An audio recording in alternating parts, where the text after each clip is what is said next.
Alors, dans cette vidéo, je vais faire le commentaire de cette radio Panasonic et dire ce que j'en pense.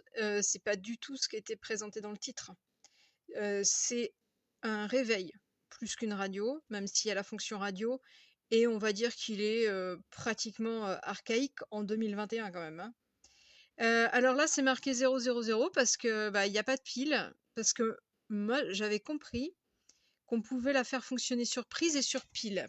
Et j'ai commencé à avoir un doute quand j'ai vu ça. Voilà, il y a pas moyen d'enlever la prise. Et en fait, les piles, elles servent à faire un backup. Donc ça permet de mémoriser les réglages, ce qui fait que tout ce que j'ai réglé a disparu parce que en fait, c'est une prise globale que j'éteins et donc j'ai tout perdu. Voilà, quand j'ai rallumé, j'ai tout perdu.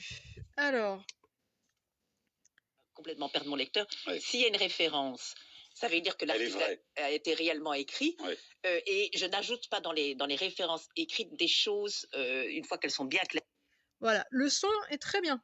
Rien à dire. En réception radio, on a pareil, hein, une petite antenne fil comme ça. Bon, ici, j'ai pas besoin de déplier le fil, mais bon, c'est un petit peu archaïque également, hein.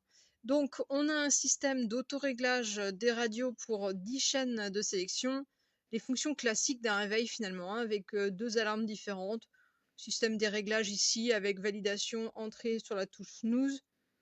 Qui permet également de régler l'intensité bas, plus fort pour la nuit. Donc c'est vraiment un réveil matin. Tout simple, avec une technologie, on va dire, un petit peu ancienne, mais un son de radio qui est plutôt sympa.